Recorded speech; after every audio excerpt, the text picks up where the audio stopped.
flow state. I can't wait to see straight. I can't wait to change fate. I can't wait to flee hate. Keeping all my good traits, letting all the mistakes go. I beat the foe, I take control. Spread good vibes is all I'm told. Never sold, there's always more. I can grow and I'll explore all the past that I can map out in my head. It's like a tour. Know the world is evil, people strip you right down to the core, but you know that you can be way better than you were before. For your mother, for your father, for your sister or your toddler, you can be the one that makes them feel the best when they're around you. So don't be a lazy coward, just listen for an hour. Sean and Tyler about to show you just how you can hold the power. Welcome back to Flow State with Sean and Tyler LaFlock. In this week's episode, we discuss eating paleo, relationships with food, suffering and growth, and being self-absorbed versus being selfish. Guys, if you like this podcast, please consider subscribing. And if you like it, please rate and review it. Thank you very much for listening. Have a great day. Hey. How dare you? How dare I what? How dare you take so long to pick up? I had to get my headphones in and spit out my gum. You still have your gum in your mouth. No, I don't. I spit it out. Sounds like you're chewing it. Look at your fly hair. Thanks, man. I had it cut. You got it cut. Makes me so happy for you, Tyler. I love you. I love you too. What's going on? That does not feel very natural to say. What do you think I really wanted to say? I hate you. And I hate your stupid haircut. But I'm going to choose to be on the other side of things. I'm going to say that's an unbelievably beautiful haircut. It shows off more of your face. Good job. Yay. I had chili last night, so my brown was a little fiery. Fiery brown. And I'm down, down, down into a ring of fire. Oh, no. Not too bad, though. Yeah, I noticed if I have a little bit too much salsa, I've been having salsa and eggs, and if I notice if I have a little bit too much salsa, it gets fired up. Yo, you would do that in college all the time and have salsa farts that were fucking nuclear. No, it would be apple farts. It was me. Yeah, but I think someone else would have salsa farts. No, it would be me, and yeah. I would have salsa, and I would actually like regurgitate it. I would eat my food, and then just be like puking it up in my mouth 20 minutes later, and just swallowing it back down, and just like that was normal for like 6 months. I was like, all right, I guess this is the new normal. I just puke my food up after I eat and just swallow it back down. What are you, like a bird? Yeah, I was like a bird. You go out in the driveway and eat gravel. It was so bad. The apple was even worse. College? I was in college. So wait a second. Let's go over describe what would happen. So I imagine this had it tied to the paleo diet, and I was like, all right, I'm going to start, I don't want to use ketchup on my eggs, so I'll just switch to salsa. And I would do, eggs, salsa, avocado, mixed veggies, peppers, onions, and I would eat that thinking that was, this is the healthy way to eat, and this is what I should be eating. But then, after I would eat it, I would imagine I wasn't chewing enough. I would probably just wolf it down, not thinking about it. And then just 10, 15 minutes later, in my mouth, swallow it back down. In my mouth, swallow it back down. That's so awesome. So, does that still happen now? No.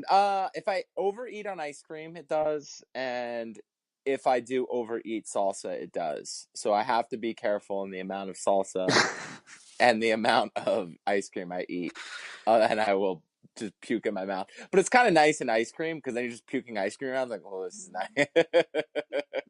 This is something I never knew about you. And this does not, objectively say not surprising. No, this doesn't seem normal. At what point were you like, oh, this is normal. This is my life. I don't know. When I was doing the salsa thing, I was just like, this is the new normal. I was like, maybe I should get this. It was not even you would think it would be in the front of your head, oh man, I'm puking after I'm eating. This isn't normal. And it was just okay. For me, it was just all right, this is it. This is my new normal. It was just totally accepted. So ridiculous. So and then go ahead. And then and similar to that was And you know what? I think it's just like I'm going to tie myself to a diet. I'm going to continue to stick with this no matter what. Like, even though like my body is completely telling me like, this is wrong. This is you're puking, you're farting. Like all of like my body signs are telling me you probably should not eat this way. And I'm just like, nope, this is the diet for me. This is it. So you do realize that like there are caveats to the paleo diet, especially like if you have issues with things like nightshades and that kind of thing. Did you ever look into that? No, not at that point. I mean, this was what, 6, 7 years ago. So I was just like, give me the blueprint. What do I eliminate? Okay, these with those being eliminated, what are easy things I can eat that are fast and easy to cook? I don't have to worry about. And A I just thousand did that. apples, thank you.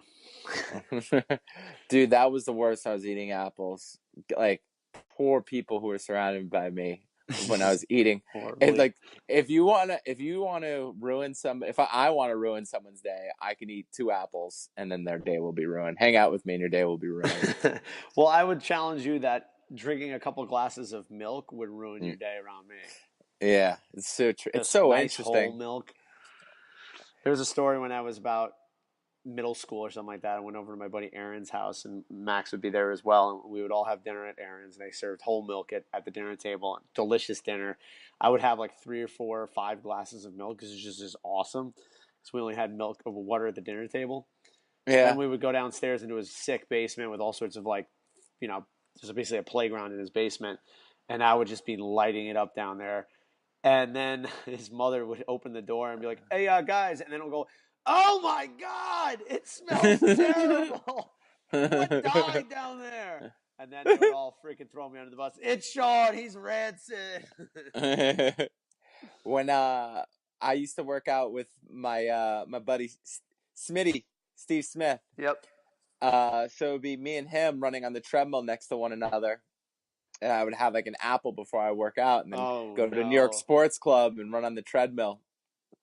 He would exactly, and he would move down like 3 treadmills. It was so bad.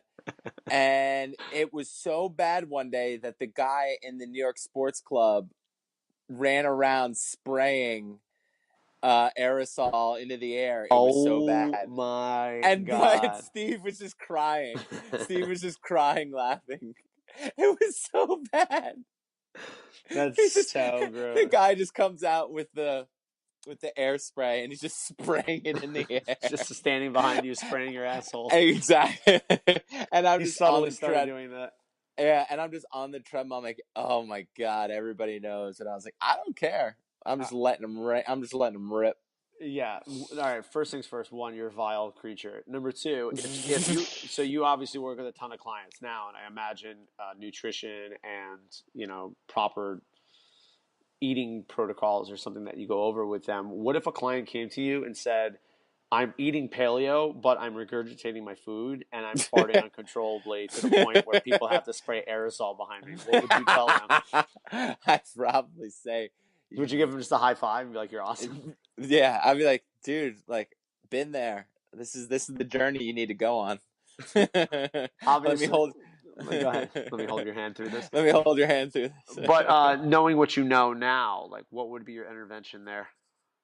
I would say, well, knowing that I know now, right, is that anytime, like, blanket diets or whatever you want to call them, because there's so many one size fits diets now, right? There's vegan, paleo, snake diet, snake keto. Diet.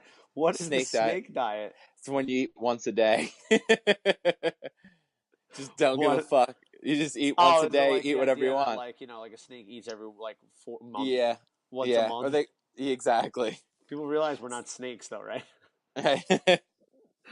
It doesn't matter. Well, I think when you tell somebody like, "Oh, I can eat whatever I want and I don't have to care about it, but I only eat once a day," like that kind of fits into my.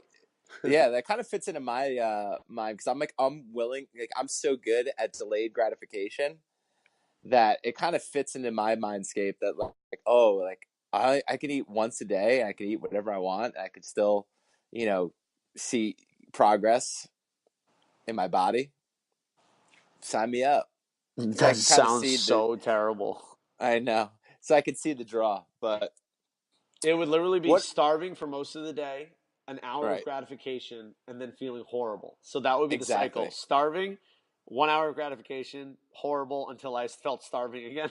Exactly. You're just in a nice cycle of starving.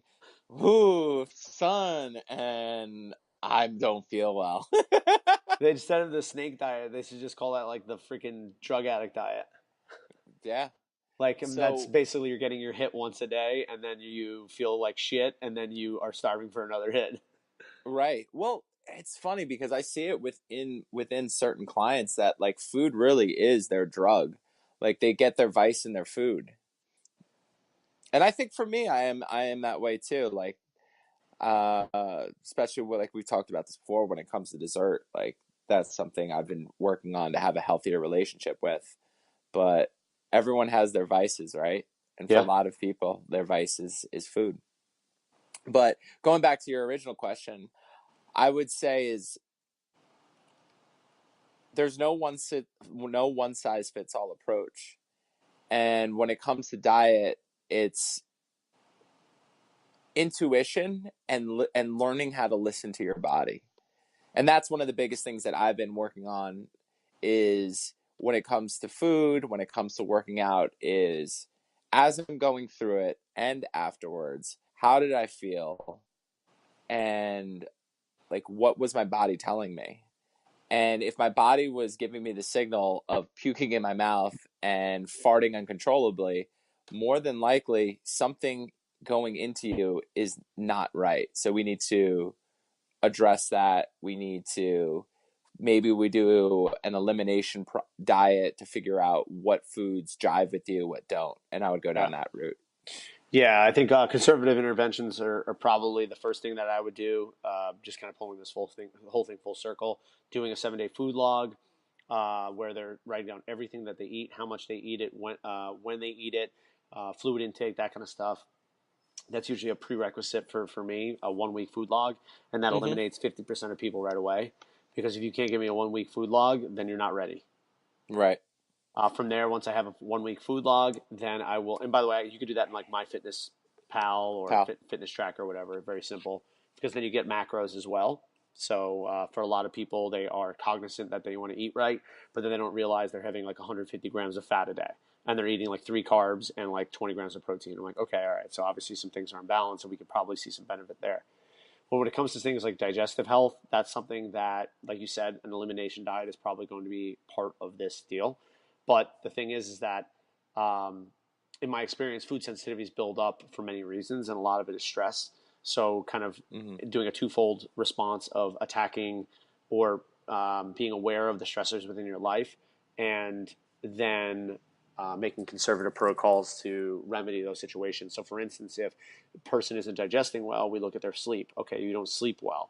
Okay, so why aren't you sleeping well? Well, I'm working nonstop. I'm stressed out about this. I hold on to things. And I think for most people, and I guess this is my own bias, is that the psychological components of living in everyday society, Western society, that's our biggest problem, is that we have so many attachments. We have so much external stimulus. We have so much uh, baggage that we're carrying around. It's no wonder that we're all metabolically just deranged because we're always stressed. We're always in a fight or flight response. And there is significant amount of research to say that when you're in a fight or flight response, your organs don't work properly. Mm-hmm. Because if you're in a fight or flight response, your body doesn't care that your organs aren't working properly because you're worried about the lion that's about to attack you. Yep. Because we're in this perpetual state of the lion attacking us, all of a sudden we're like, we don't need to use our stomach to digest food. We don't need our pancreas to produce insulin. We don't need our kidneys to filter, blood. We're just gonna live off adrenaline. Oh, we don't have any more adrenaline. Let's use caffeine. Let's use stimulants. Let's use all this other stuff.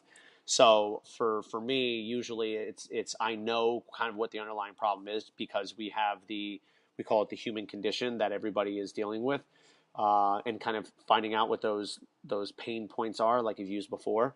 And while doing that, bringing the awareness of like, okay, this is what we're eating, and we're trying to kind of remedy the situation from that end as well. When working with clients in terms of protocols that you utilize, is it a client by client basis? Do you prescribe to, do you find a macros approach with your clients? Do you find just a better choice of food approach? Like what do you feel, do you have the most success, or is it just a client by client basis? It's a great question. Obviously, it's a client by client basis, but one of the tools that I use right away is the 7-day food log. That's something I Okay. learned from the OPT nutrition certification back in 2010 with James Fitzgerald. It's now OPEX. And what that does is it whittles out people who aren't ready, Hmm. like just by default. Because if you can't do a 7-day food log, you can't change your life. You can't change what you eat because you don't have enough awareness to know what's going into your body. Would you say that to somebody, like, this is your first task, if you cannot complete this, you are not ready to change? Would you tell them beforehand so they knew the Unless there were extenuating circumstances, yes, because I don't want to work with you. right? And if I don't want to work with you, how am I going to help you? So if I don't want to work with you because you're not ready to go, then I'm not going to be able to help you anyway. So even if you're like, I'm not going to do a 7-day food log, please give me what I should do. How could I ever expect that you're going to see success because you can't even fill out a 7-day food log? Right. Like not even attempt it. Or you make a 1-day attempt and you're like, I can't do it. Like, okay, cool. You need to get to the level where you're suffering enough in order for you to actually follow through with something. Or you need to open up the possibilities for you to actually do something that is outside of what you've done before. So that might be a lifestyle consultation thing where we actually look at some possibilities. And we've used that example before. It's like, there's a possibility that I can do a 7-day food log. There's a possibility that when I do my 7-day food log, I start losing weight. There's a possibility that after my 7-day food log, I save money because now I'm not eating the shit that I was eating before. There's a possibility that by doing my 7-day food log, all of a sudden I have awareness to when I'm triggered because my blood sugar is low, et cetera, et cetera, et cetera. So that's a selling point from them. And just by saying this, like, I can kind of sell the 7-day food log as a great tool for them and to instantaneously change their lives rather than falling into an old story of like, nah, I really can't do that. So somebody fails to do the food log or won't commit to doing the food log. Yeah, then I would say no. Do you offer them the life? Do you then tell them, hey, if that's not a possibility, then here is something that could lead you to get there? Or is it just, do you just chalk it up? Maybe they're just a lost cause. I can't help them. I'm not in a position to help them. That's a good question. I mean, in the past, I'm always juggling these ideas of like, I can't, like they don't want to be helped, so I don't want to help them Right. versus is it my own expectation that they should be here and I don't want to help them because they're not there? Yeah. So, because I'm at this place and I want to work with people at this place. And Mm-hmm. again, like, do I help people that are at this place? You know what I mean? Right. Like in the introductory stages, and how do I actually help them? And I think for me, my frustration is that I can't help them, but I think that just listening to them is helping. But Sure. I have to let go of my expectation of like, this is the way I help people versus this is how I can offer help. Yeah. So depending on the person, you need to almost create a prescription for each person, but you almost have an ideal prescription that you'd like for everyone to fit into, but sometimes they don't. Yeah, I mean, overall, the prescription is this: make people aware. Right. So it's about finding what step in the spectrum they are to start building awareness. So for, I guess, some people, again, like my prerequisite is usually a 7-day food log. And honestly, most people should be able to do a 7-day food log. There's nothing that stops people from doing that. So, if I had if someone came to me and says, okay, I'm ready to do my nutrition, almost by default and by selection bias, they're going to be doing the 7-day food log, but I will hold them to it. I'm like, we're not going to start until you do it. So you're going to pay me, and then you're going to do your 7-day food log because that's your first assignment, but you're not getting your money back and you're not going to move forward until you do that 7-day food log. So kind of paints them into a corner a little bit and kind of forces their ego to get outside of it and at least give me something. If you can't do a 7-day food log, give me what you ate today. Okay. Yeah. And I think that's a happy median there. And but again, I think for the overall like longevity and the prognosis of the individual, if they can do a 7-day food log, their ability to be successful in nutritional interventions is going to be far superior than someone who is not going to be able to do a 7-day food log. Yeah. And then you said the ultimate goal is awareness when it comes to a client. Would you also say, I mean, we said kind of getting down to stripping things away and getting to the root of most things, it's chronic stress, right? So with chronic stress being you, would you say from what percentage of the time do you believe that chronic stress is the issue? 100%. Either, yeah, Because why aren't you changing your life? because you're stuck in fight or flight. Yeah, you're stuck in fight or flight. You're stuck in your old story, and you think that the answer is externally. You were born to eat a certain way, to move a certain way, to interact a certain way. You have it in your DNA. You don't have to be taught to suckle from your mother's breast. It's in your DNA. You don't have to be taught how to walk. You eventually just walk. You don't have to be taught how for your heart to beat. You don't have to be taught to how to digest food. You really don't even need to be taught to chew. You just have those things inherently inside of you. And we've talked about this before, we just lose touch of those things. We lose touch with the signals that your brain and body are sending you to direct you to what you need. What type Nobody, of signals, like puking in your mouth and farting uncontrollably? there you go. So I would imagine that no one ever taught the caveman about nutrition, Right. but they had something inherently inside of them that said, wow, I feel like shit when I ate those berries, or it felt like shit when I ate that raw wheat. Let me try to find a way to actually make this digestible for me. Oh, if I crush it up and I cook it in this bread, then I can actually eat it and survive, right? Like, it's I always crazy, but get blown that's, away when I think about that. When I think about how we develop these ways to eat, just like how you're just born into the civilization and people before you built it, and I feel as a person like I add nothing to this. Like it's everything's built. You have all these structures in place, cities, transportation. I don't know how to do any of that. I don't know how to build anything. Do you ever feel like you ever think about that and just kind of go, what the like? yeah, how useless I am Yeah. relative to the generations prior to me. But Right. I take it as a responsibility to be useful. You know, there's an idea of being a Mm. Renaissance man. You got to be able to kind of do a little bit of everything, and I take that personally. So, like, I eventually going to be doing some outdoor survival and wilderness training. I'd love to be able to do like things like create my own beef jerky because, as we all know, Jerky is an art. exactly. Or pemmican or something similar to that. I'd love to be able to do agriculture and grow my own crops and food and stuff like that.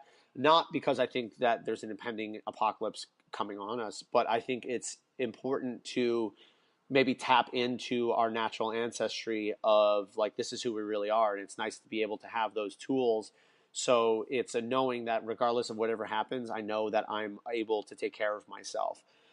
Um, in terms of me interacting with people, I think going to Belize was a profound experience because just talking to the guy who is driving us to the resort, who is 20 years old, has outdoor survival training in the jungle. He knows everything in the jungle. They'll be able to remedy you. He knows what would hurt you. They know the foods in there that you can just eat, leaves that are nutritious, and how to hunt and that kind of stuff. And as a city slicker like myself, it's really cool to be able to kind of like do that and be able to know and have that knowing that I can take care of myself. Yeah. Yeah, that's really cool. And coincidentally, if you look at my shirt here, I was opening up a kombucha and it sprayed all over me. So that's about how useful I am. I can't open up a kombucha without it spraying all over me. Booch, man. It's the Boocha gang. Butcher game, butcher game, butcher game, butcher game. It's a Oh, I local haven't company seen here. that. I was about to say I haven't seen that Yeah, one brand. kombucha. I made a little video where I was critiquing it, and I opened it up and it sprayed all over me. So you can be sure that I'll be putting that out to show everybody how unbelievably talented of a salesperson and commentator slash reviewer I am.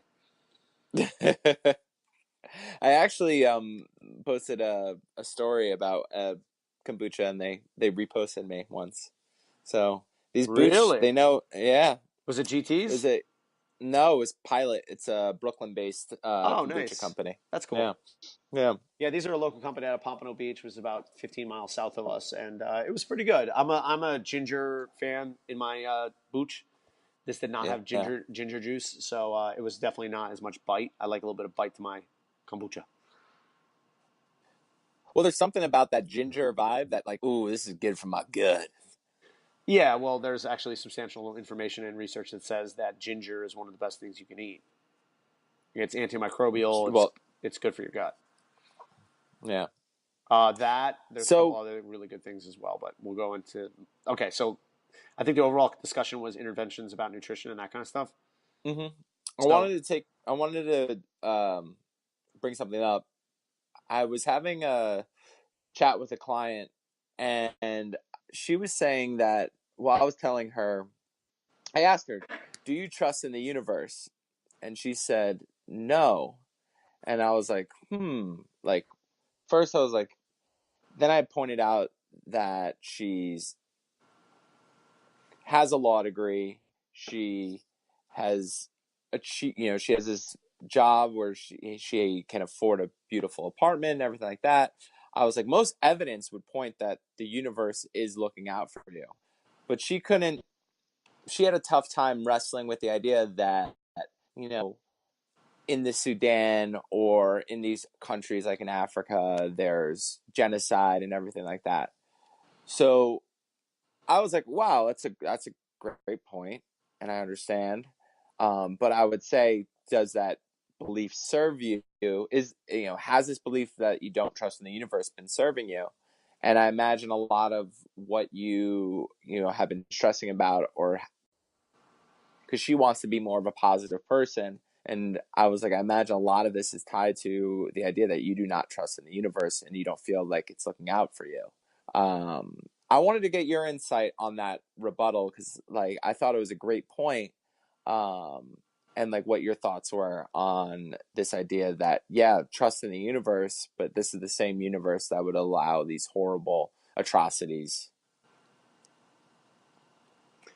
So I don't try to know everything about the universe, and I don't try to know. Like I don't know the complexities of everything, and I think everybody has their own fate. And here's the other thing that I go to. It's like life, right? Like we think that this is the pinnacle of our existence of the universe is to be alive. We're all just energy. We get this temporary form, and then we go back into stardust. What makes me think that someone being on this planet and then leaving the planet is that's it, right? Mm-hmm. We are so.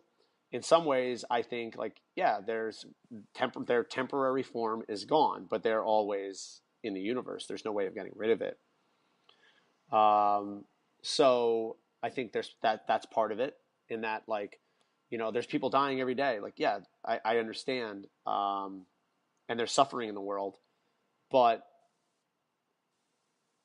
there's different levels of suffering, and there's different levels of what we perceive as suffering, and it's comparative. So, like, if these people who, let's say, in Africa, who don't have things to eat, don't have water, etc., who's to say that their level of suffering is greater or less than the level of suffering that a person who has everything has? It's all about your relative perception, right? I guarantee a glass of water to that person is the best thing that they've ever had, or a belly full of food. Whereas a person who has a belly full of food, who has water, who has an iPhone, who has cable television, who has the internet, they're suffering all the time. Right. And it's funny that you say that because, like, we started out this conversation with the idea of fight or flight. The stimulus that your body is getting is the same stimulus, right? So even though it's like, oh my God, I dropped my phone and I cracked my screen, that could be the same type of chemical reaction in your body. Like, oh my God, a lion is about to rip my head off. Yeah. Like that underlying chemical response within your body and the energy within your body. It's like, yeah, we look at it from the outside, like that's so stupid, but our body doesn't know the difference in the chemical reactions. So like you're going back to the point of the person who thinks they have everything, like, and they're living in New York City and they have whatever, but underneath they're crippling depression or they have terrible anxiety or they're chronically stressed. Like the amount of suffering they're going through, even though we paint it differently, it's still suffering is suffering no matter how you paint it. which I Yeah. think is a great point. Yeah. And again, I'm not trying to minimize death in Africa or death in third world countries. I mean, India is terrible. There's slavery, there's child slavery, there's, kids who get their hands cut off just so that they can actually survive because people feel bad for them. Like, there Right. is some shitty stuff going on in this world. However, I am in no position to make judgment on that because I don't have the whole picture of this universe, right? Right. There's a reason why most of the Enlightenment has come out of India Yeah. because there's so much Ah. suffering, Yeah. right? So in the grand scheme, and again, like, think about it this way: the blip of a radar, like the blip on the radar of what humanity is in terms of the universe, is like that, right? Well, 10,000 years and billions of years. Yeah, billions of Yeah. years versus the 10, let's say 40,000 years of civilization. If you kind of like Go. date back, yeah, Yeah. like to the first crops and whatever it is, right? How am I going to make an assessment of what this is relative to everything?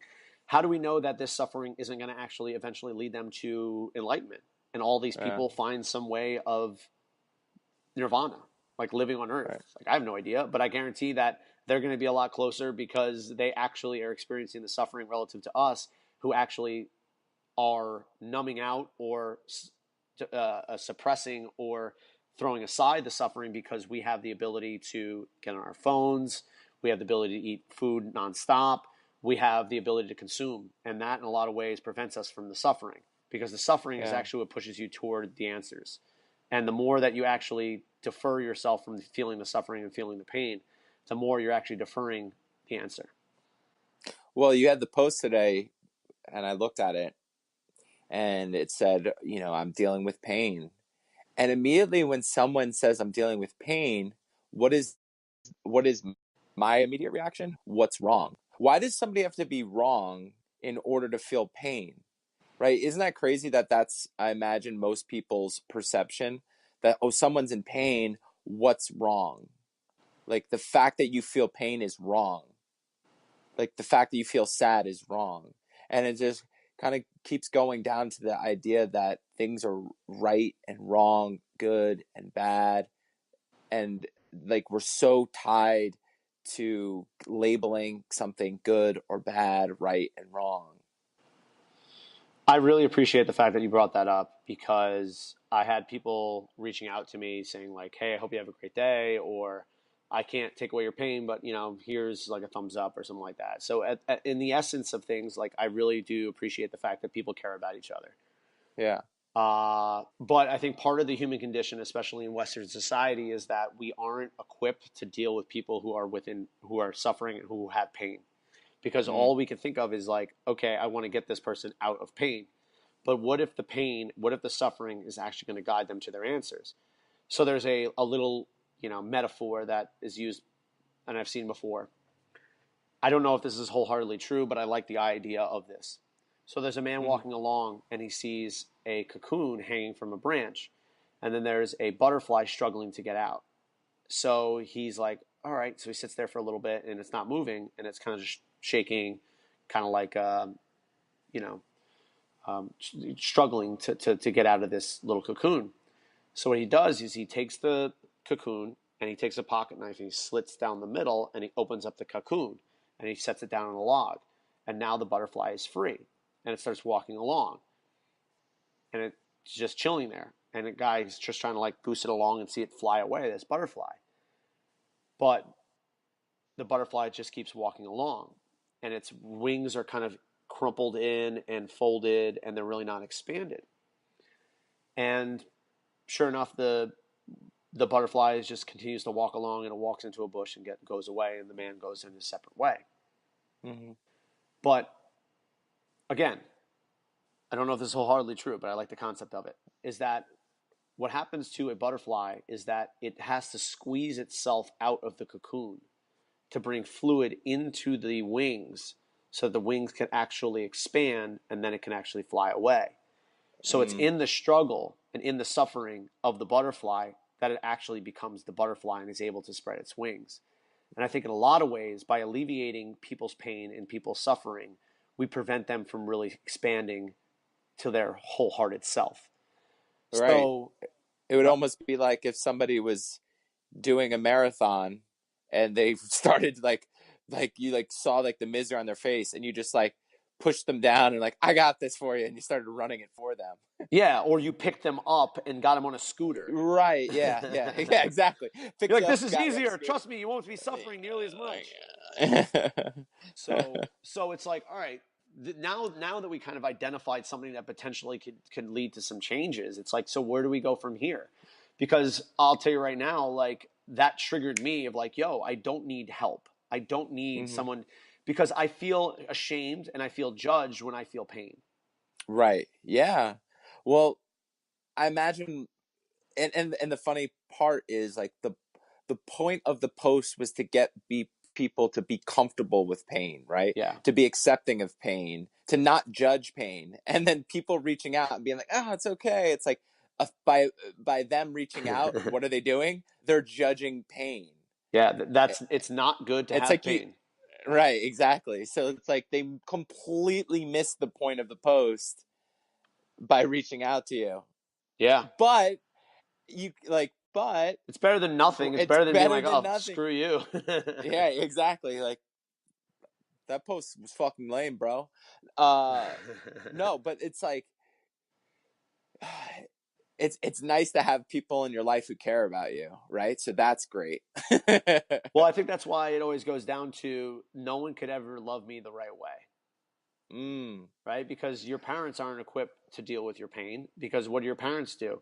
Oh, stop crying. Here's a lollipop. Oh, stop crying. We'll go to the park. Oh, stop crying and I'll get you something later.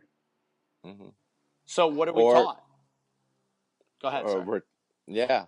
I mean, just what you were saying before. It's like who we only equipped to love, and you better learn to love yourself, because what is guaranteed?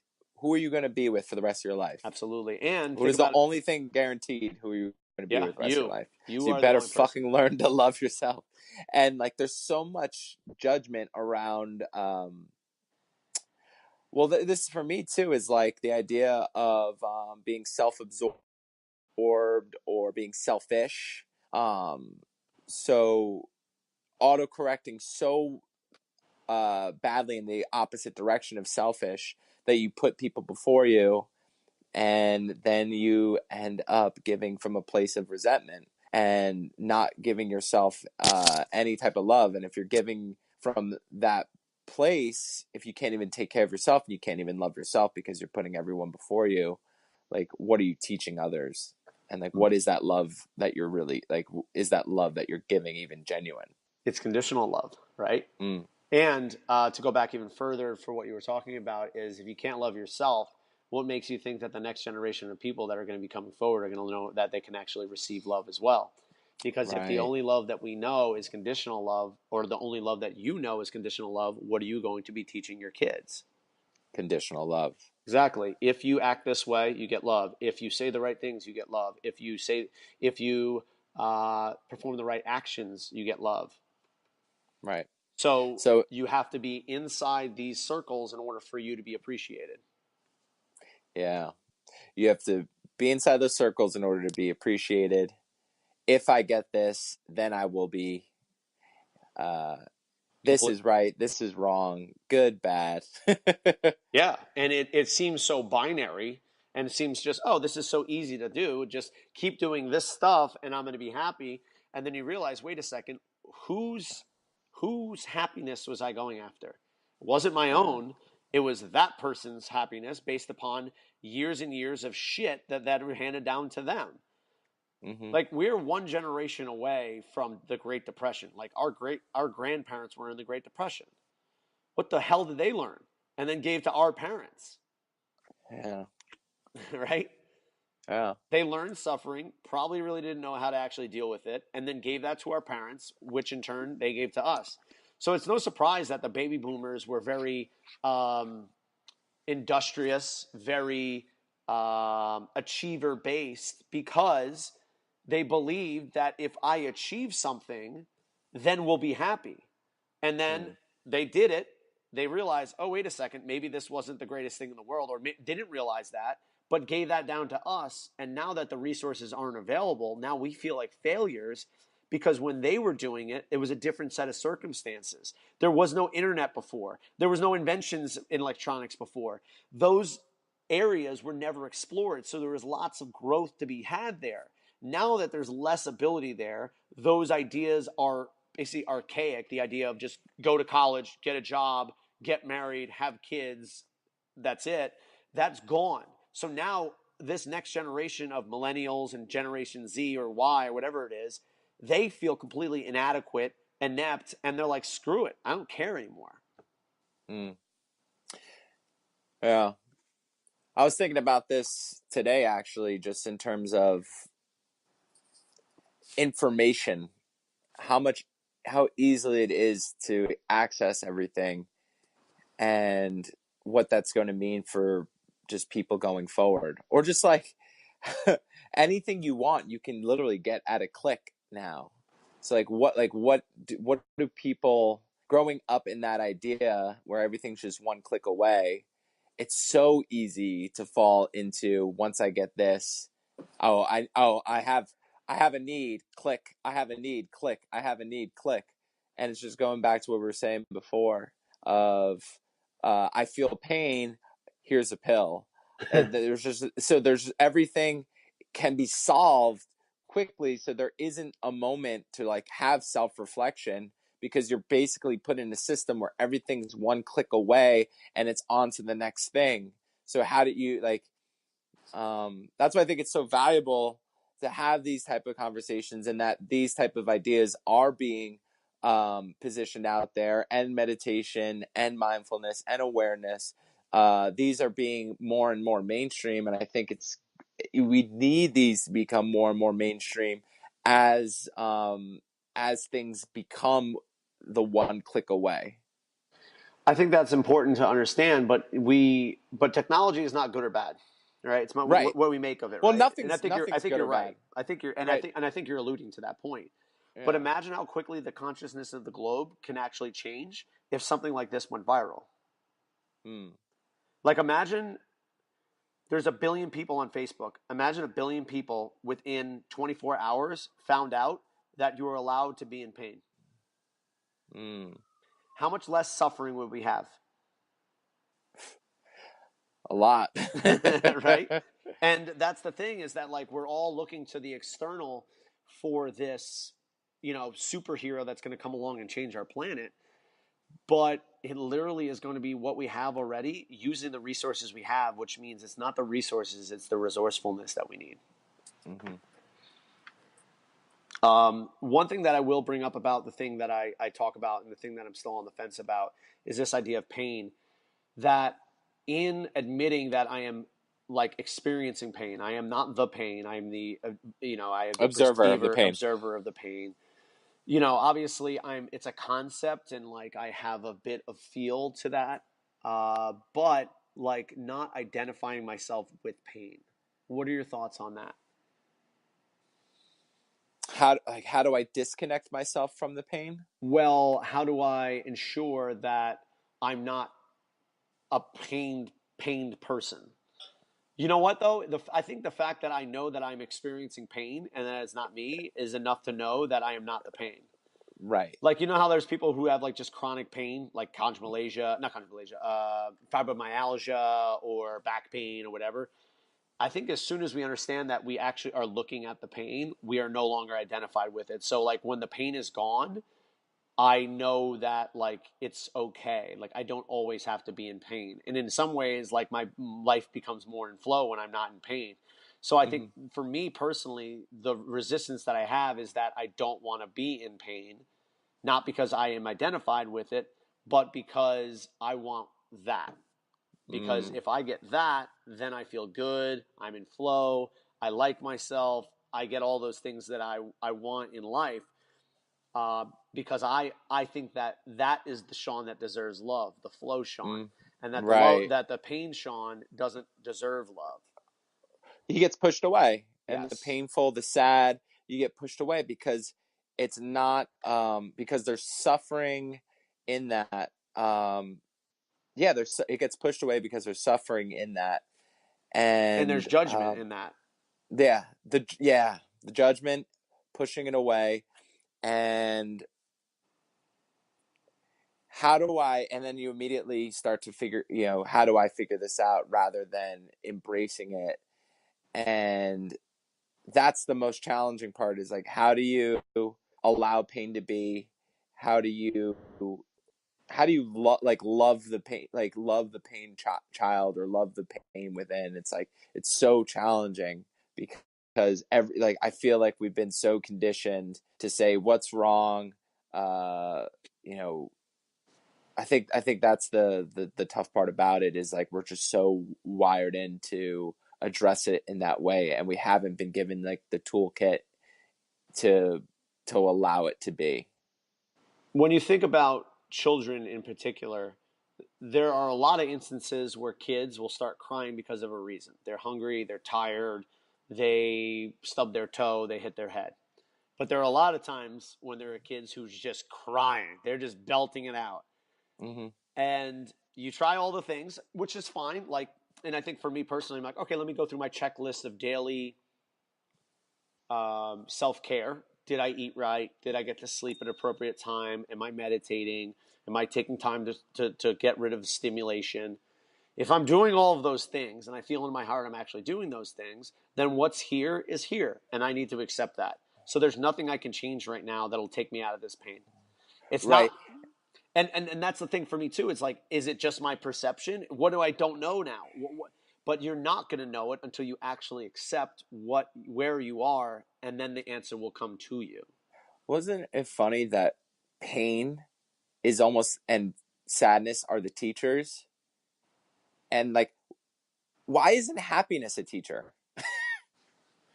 Wouldn't it be great if we could learn and grow with happiness and that flow state? Well, I think we do. I think Like, but I think that's just our natural selves. But we can't have the yin without the yang. And one thing that Kyle Cease actually put up the other day, he goes, "Yo, I'm in pain a good amount of time, and after I'm in pain, that's where my best insights come from." mm-hmm. And I was like, "Holy shit, that's the best thing I've ever heard." Because this person, again, I use the idea of the social mask.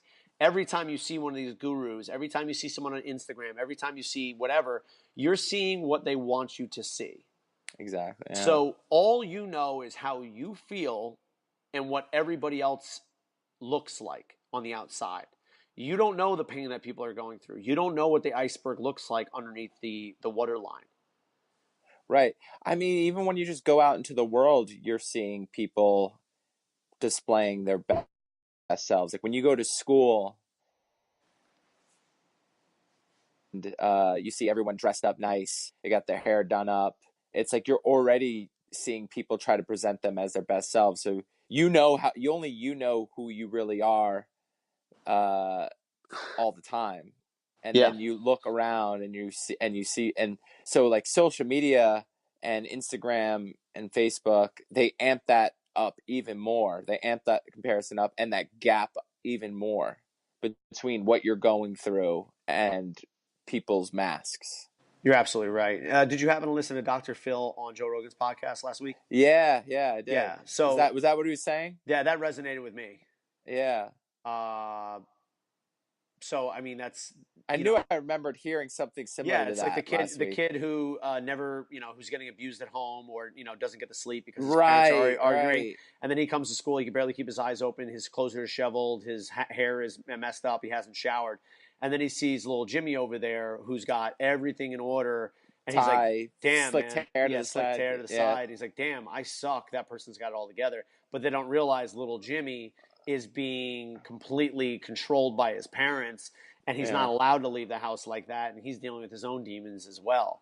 So I think what I was trying to do with that post was not to get sympathy or empathy, but was to normalize the fact that it's okay to be in pain. Yeah. Because at the end of the post I said, and I love myself for being in pain. Mm-hmm. But and again, this isn't like people are trying to be malicious or trying to change me. They're just doing what they think is right, which in a lot of ways is good. We try to look out for each other, but it's saying, I love you for being in your pain. I love you just the way you are. Yeah. I was talking to one of my clients the other day who's been, He's been dealing with depression for a little while now. And I am a wholehearted believer in all the research that says that most of depression is based upon environmental factors and upbringing. I think Okay. it's much less of a chemical deal. And if there are chemical issues, then it's like, Because it was triggered by external influences. yeah, So like lack of the development of, chemical imbalance that you're dealing with was caused by external issues that can be solved by correcting those external issues. yeah, exactly. So it's like saying, these people are all short. So we've got to get like higher shoes for them. Mm-hmm. You know what I mean? It's like, wait a second, why are they short though? Oh, they're all malnourished. It's like, why are we trying to get them higher shoes or taller high heels when we can just actually give them what they actually need, right? Yeah. Well, Um, I think where I find uh, that was a terrible any type of analogy. like, no, it's all right. I liked it. Like medication and helpful is it's that placebo effect. So as long as we kind of open the door and get somebody to believe into that, and then they can remedy in a way that I believe will truly be helpful, which will be addressing that chronic stress, addressing the sleep, addressing moving your body, addressing the nutrition. If medication can help unlock that and give you the confidence to start leading into that, that's where I find it. If it's no, I don't want to do all that, I'll just skip and I'll just take these pills, then that's where I'm like, yeah, maybe it helps in some circumstances, but I think for most people that's the route I would push them. I think it's in a lot of ways, and this is something from Denae Brown's research, and she's written many books on vulnerability, and I've recommended her Mm-hmm. before. She's a PhD. Is that by telling people that it's a chemical problem, it's disempowering, and it actually prevents them from creating change. Because if it's just a chemical problem, then you really can't control it. Whereas if we say this is an environmental behavioral problem and it's your actions that are causing you depression or mood swings or whatever, then it actually becomes an empowering thing. And I think that's like the first kind of step in the progression of getting out of depression, is realizing that it's your behavior that's doing this. Mm-hmm. And then from there, it's the actualization that if you change your behaviors, you create some momentum. And then you realize that it's you're complete regardless of your behaviors. But you can't just tell somebody who's in a depressed state, like, you're fine, you're okay, this is exactly where you should be, because that language doesn't land for them, because they're basically consumed by ego, they're consumed by the mind. Yeah. They haven't been in touch with their heart yet. They don't have the confidence to do that just yet. Yeah, it would be like telling somebody who's obese, like, yeah, just don't eat shit. Yeah, they're like, I don't get that. Like, this is how I survive, because they're so identified with their false story. Yeah. They're so identified with the illusion.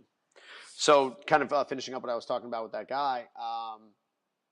So he comes to me, he had depression, and again, there was some things that in his life kind of triggered it. And I understand this now, that like that's the cause of it is depression. Overworked, relationship fell through, and just all this stuff fell on top of him. And there were obviously some underlying or software issues, as I call them, from childhood and from the way his parents treated him and conditional love and that kind of stuff. And also has a history of obesity. So obviously we have some issues there that are just red flags that just kind of guide you in terms of like what may be underlying causes here. So he tells me, hey, I just got diagnosed with bipolarism. And I'm like, okay, cool. And it's like, it was almost a little bit of them wanting to tell me, like, I figured it out. You know what I mean? Like, I got the answer now, I'm good to go. And like, almost like they were wanting me to be like, wow, that's great. Okay, we got this. You're good to go. In an idea where it's like, I'm not going to love you because you don't know what's wrong with you. Right. And, Right. and again, like that triggers something within me. So my response right away is, man, you're awesome. I love you. Regardless if you figure this shit out or not, man, you're awesome.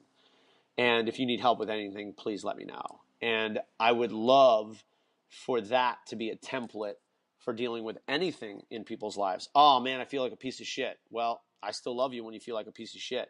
I just ran a marathon in 3 hours. That's freaking awesome. You're the man. Boom, high five. You're showing up. Yeah. That's it, man. That is your ticket. You know what I mean? Mm-hmm. When you were saying that, I immediately started to think about, well, if that's always the case where you're always getting the same reaction, then when I do, like, how will I know when I do something great? That's like immediately where my mind went to, which is so interesting. It's like, oh, Well, if you're say giving me more the about reaction, that. so if you're all right, so immediately I started thinking about, well, it made me, well, the good part about it is that it immediately made me think about just like life goals, right? Like building a business and helping people, and uh how that was, like, I was connecting that to what people would say. And it's like it's so funny, like when you are mapping things out and like creating goals, it's like you're also imagining what people are going to say about you when you achieve them, and what people will tell you when you achieve them. Yeah. If you are here right now, you are worthy and you are deserving of unconditional love. Mm-hmm. That is your price of admission. There's a quote that Bashard says that I'm paraphrasing is, if you're here right now, you're worthy. Yeah. Like you And it's, don't and I, need to do anything. And here's the thing. When you realize that you are from a place of limitless love and possibility and the universe flows through you, yeah. your natural inclination is going to be acting like you're a fucking superhero. Mm-hmm. And another thing that came into my mind is just this idea of being special. And if I get the A, then I'm special. Mm-hmm. So where does that come from? Do you think that comes from a limitless entity, or do you think that comes from a person who's small? I think it comes from a person who was conditioned to be that way. Exactly. I'm not saying it's a bad or a good thing, but I'm You saying it's know, like, does that no, expand you or does it contract you? it it could. Well, I imagine. Well, I didn't feel it. I mean, well, yeah, no, it contracted me for sure. Um, but it's like you were like, but it's fun that it's as soon as you started saying that to that guy, that's like, oh, but that, like, how do we find out if I'm special? How do we find out people are You special are special. if we don't? But if I'm special, then everyone can. Then you say that it's like, if I'm special and everyone's special, how is ever, you know? How How do amazing you would the say that? world be if we all realized that we were special? Well, I was actually thinking about that the other day, and that, like, if you thought, like, maybe there's trillions of, imagine if there was infinite amount of people out there, couldn't everyone on Earth be special? And just by being on Earth. That I think that's the biggest fallacy, is the idea that there's limited amounts of possibility, there's limited amounts of our ability to be special or to Yeah. contribute. By everyone else being special, then that makes you less special. Exactly. And that is the biggest play of Because, the like, ego, right? and yeah, it's such a, yeah, it's so true. It's like, by no one else, like, what percentage of people can be special in order for you to also be labeled as special? Is it 10% of people? Is it Mm-hmm, 5%? mm-hmm, mm-hmm. So let me ask you Right? this. Well, let me ask you this. Does this Because you statement, accept, go ahead. I was going to say, because you accept that people that you look up to are special. Like, anyone who I look up to, like, they're special. And that's a pretty big list. I'd say it's like 1,000 people who I believe are, anybody in Hollywood, anybody in the music industry, like, all these examples of people who are special. So I mean, but so go ahead and continue your point. What if you said that I wish everybody in the world would reach their true potential? Everyone. Is that That's expanding or calming. contracting? That's expanding, very expanding. Okay. What Yeah, if you said, I only hope the people who deserve it get to go where they want to go? contracting. Yeah, Right? yeah, So there you go. I mean, there's your answer. yeah, So, I think that tells you a lot. Um, if we come from places of enoughness, that we have limitless potential, that we are enough the way we are, it gives us possibilities. Because if we don't think that we are enough, then we are going to be acting from a place that we are not enough or that we need to prove something. And the universe will yeah. continuously give you circumstances that will force you eventually to surrender to the idea that you are enough. Yeah, Right? yeah. Oh man, when I get enough money, I'll be happy. All the universe is going to do to you is say, It's not. I will take away all your money until you understand that you are not your money. Yeah. Oh man, it's so good. Be- Because it takes so much away me when I think of that, then it pulls the worry away. Mm-hmm. Say that again. So when I think about that, it pulls the worry away. Think about what? This idea of um so what you were saying before, the last thing you said is like you are not your money, and then the Yes. universe telling you that you are not your money. And it's, if you're not having your money, it's the universe telling you that you have to give up your connection to money and you have to learn that lesson. So in that way, it's opening, and it's the judge or the in me them to, well, people who have a lot of money, did they, I imagine a lot of them didn't have that lesson. Like, a lot of people succeed despite that idea, so there's exceptions to that. Does your critic say that too? Do you have that kind of inner battle too, or like devil's advocate in a sense that, like, no, there's all, I imagine there's tons of people in the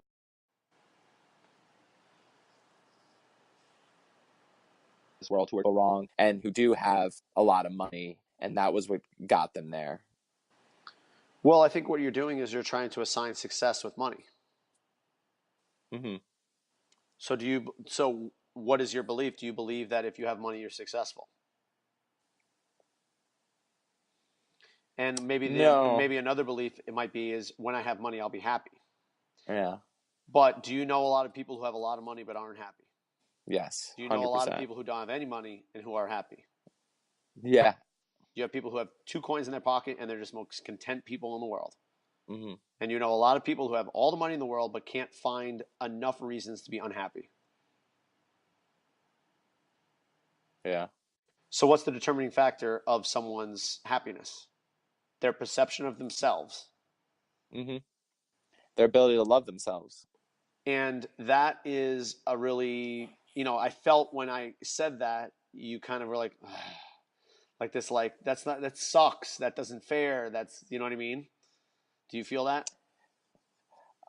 Um, I think it's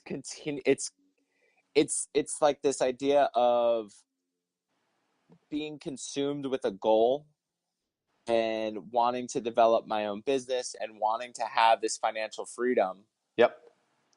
and that programs me to be into that achiever status and to be and like fall into those pitfalls. And in order, and then the other part of me that's like, no, you need to like surrender, and there's almost like a worry by me surrendering that takes away from that drive, from that getting to that goal. So let's try this, Tyler. Imagine you got exactly what you wanted. You accomplished this task of creating this business, making $100,000. I want you to see it in your bank account. Close your eyes, see the $100,000 in your bank account. You've just accomplished this task. You see the $100,000 in your bank account. What does that feel like? It's I don't know. It's tough to feel. I mean, if I picture it and think about it, I start thinking about, Okay, so you said thinking about. thinking, right? Yeah, Okay, I start so thinking about, right? good or bad, what is the first thing you feel when you see $100,000 in your bank account? Good. It feels good. Yeah. Okay, so that is a preview of what is actually going to happen when you accomplish, or when not accomplish, when you follow through with this task.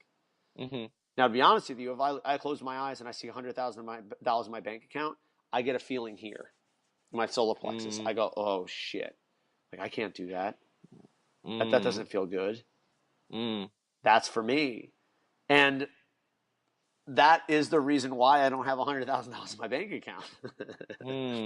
So I actually have to take the time to be with that part of myself that's either thinks it's undeserving of that, or thinks that something bad is connotated with that, or feels that I'm going to have to change if I want to get that.